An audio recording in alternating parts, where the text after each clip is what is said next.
Ladies and gentlemen, I'm Fox Blacksmith, and this is the weekly roundup for October 26th, 2015.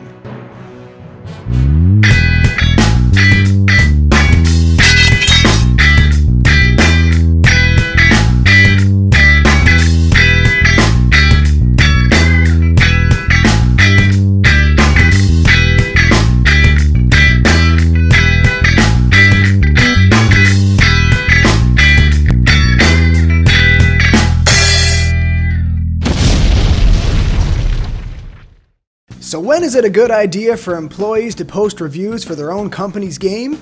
Well, most people would probably say never. But that didn't stop Harmonix employees working on Rockband 4 from doing it. A suspicious Reddit user found at least 7 5-star reviews by Harmonix employees, including one from a user that said she was a new fan, but is actually the company's legal and music coordinator.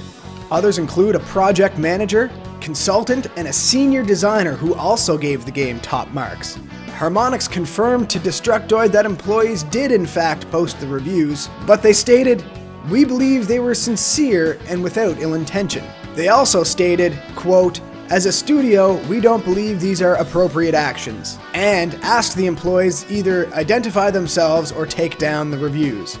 One employee stated that, "I'm confident if I didn't work for Harmonix, I still would have given the game a 5-star review."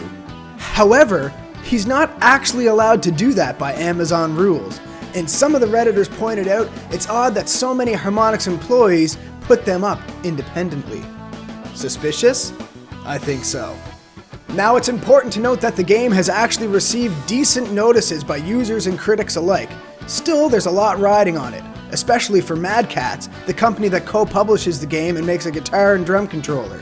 In a recent financial statement, Mad Catz said that its ability to avoid default on debt depends on our ability to increase net sales and gross profit considerably, especially from anticipated sales of products related to Rock Band 4. Do you like Fallout?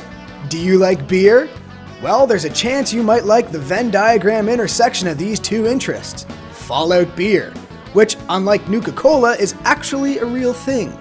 Brewed by Carlsberg, Fallout beer is a 4% ABV Pilsner with what we're told is a refreshing, zesty, hoppy taste and floral aroma. Available in 330 milliliter bottles. Carlsberg UK Corporate Affairs Director Bruce Ray said this is something of a world first. Adult participation in video games is truly a social activity, on par with cinema and music. We're proud to work with Bethesda to produce a beer Fallout fans can enjoy. Now, it's 100% marketing guffala, obviously, and a bit of a stretch as far as tie-ins go, but props to Bruce for at least acknowledging that people of legal drinking age do in fact play video games. That's good news. The bad news, such is that the Fallout beer is only available in the UK. It's also not cheap. A dozen costs 30 to 46 euro, which is literally double the price of regular Carlsberg beer. But who am I kidding? I'd buy a case of this stuff, and I'm betting you would too. In slightly more relevant news, Bethesda has stated that Fallout 4 is printed and ready to ship worldwide.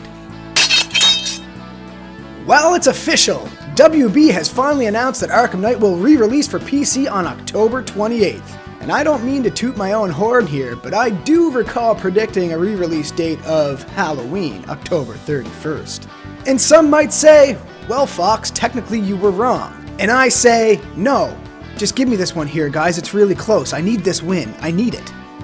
The official statement on Steam released by WB Games says that it will be released with all of the free DLC intact along with any other DLC that was delayed for Season Pass holders.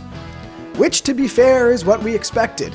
Although some are relieved that they'll finally be able to play the title they purchased just over 4 months ago, the statement from WB did not address whether or not they have corrected the technical aspects that they promised. For example, will the title finally support SLI or Crossfire configured GPUs? Well, I can only hope the answer is yes. And the announcement of the re-release is not the only Arkham Knight related news for the week. WB and Rocksteady have now stated that the console exclusive DLC will no longer be coming to PC.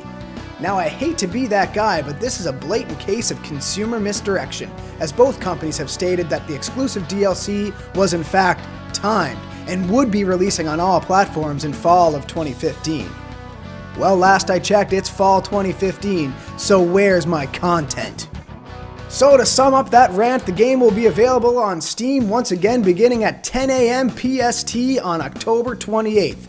But Rocksteady and WB Games are continuing to disappoint fans of the series that play on PC because of consistently pulling the rug out from under them. Tune into the Fox Blacksmith channel for a video update on the performance of Arkham Knight on PC after the scheduled re-release. Finally, let's talk about YouTube Red. Many people have been wondering what this elusive YouTube Red subscription service will entail for both the paying customer and content creator. YouTube has spoken with various industry representatives and clarified that the subscription would prevent video and display ads on the site for subscribers, and that YouTube Red exclusive content is currently in the works for some of its largest channels, such as an exclusive series by YouTube gaming celeb PewDiePie. PewDiePie! PewDiePie! PewDiePie! PewDiePie! Also, as a little industry behind-the-scenes look, a lot of the content creators are curious as to how this YouTube Red subscription service will affect their ad revenue stream. Initially, as paraphrased from Total Biscuit, we are under the assumption that a content creator would receive a portion of the subscription cost for paying customers based on the amount of time spent viewing content on their pages as compared to that of the subscriber's entire monthly watch count. However, this is not exactly the case. It has been confirmed that as it stands now, each channel will receive a portion of the entirety of the subscription base and will be calculated as a percentage of the total watch time of the pooled subscription users. So in short, my channel will receive 7 of 650 million subscriber minutes, so YouTube, I expect that check to be deposited directly into my bank account. Now, I do say that in jest, but I would much rather have seen content creators receive a portion of a subscription fee based on a per-user percentage, rather than a full pool.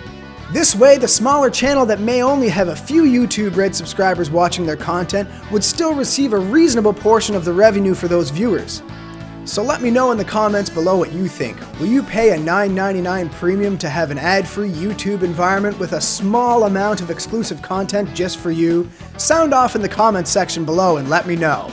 I'm Fox Blacksmith, and this has been the weekly roundup for October 26th, 2015.